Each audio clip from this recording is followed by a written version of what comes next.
Let me guess. You've got Facebook albums full of photos. You have photos on your computer desktop, on your mobile phone, on your bedroom wall.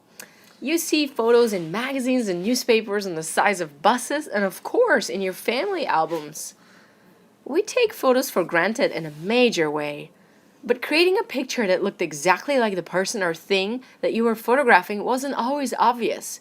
In fact, in the past, it was a big mystery. How could you, in essence, take your reflection in the mirror and freeze it in there? In the 9th century, the Arab scientist Al-Hazen had come up with the idea of using the camera obscura, which was literally a dark room or box with a single small hole in one side that let light through. This would project the image outside into the wall inside. During the Renaissance, artists like Leonardo da Vinci used this method to introduce 3D scenes onto a flat plane so that they could copy things like perspective more easily. In 1724, Johann Heinrich Schultz discovered that exposing certain silver compounds to light altered their appearance and left marks wherever the light touched. Essentially, Schultz found a way to record the images that Al-Hazen was able to project. But only for a little while. Schultz's images disappeared soon after he had made them.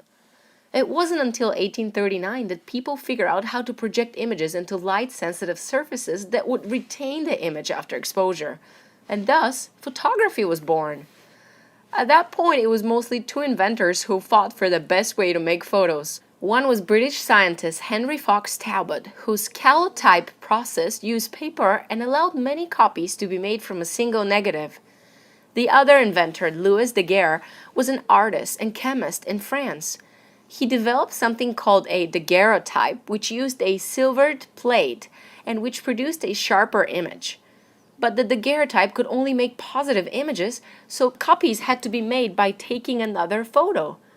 In the end, the daguerreotype won out as the first commercially successful photographic process, mostly because the government made it freely available to the public. So now that photography was available, getting a picture of yourself would be a snap, right? Well, not exactly. This process still required a whole darkroom at the location of the photograph, which was a big hassle. Picture the early photographers lugging enormous trailers with all their equipment wherever they wanted to take a picture. Not only that, but the early processes had extremely long exposure times. To get a good photo, you would have to stand perfectly still for up to 2 minutes. This led to the development of inventions like the head holder, a wire frame that would hide behind you while supporting your head. It's also why you don't see people smiling in early photographs. It's not that life was that bad. It was just hard to keep a steady grin for more than a few seconds, so people opted for a straight face look. And then George Eastman came along. Eastman believed that everyone should have access to photography, and he spent many late nights mixing chemicals in his mother's kitchen to try to achieve a dry plate photographic process. This would allow exposed negatives to be stored and developed later at a more convenient place, instead of carting those dark rooms necessary for wet plates around. After starting a business which initially made dry plates, Eastman eventually discovered plastic roll film that would fit in handheld, inexpensive cameras.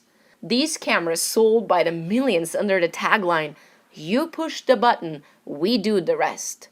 While Eastman was largely responsible for making photography a universal pastime, even he could not have dreamed of the ways photography had since shaped the world.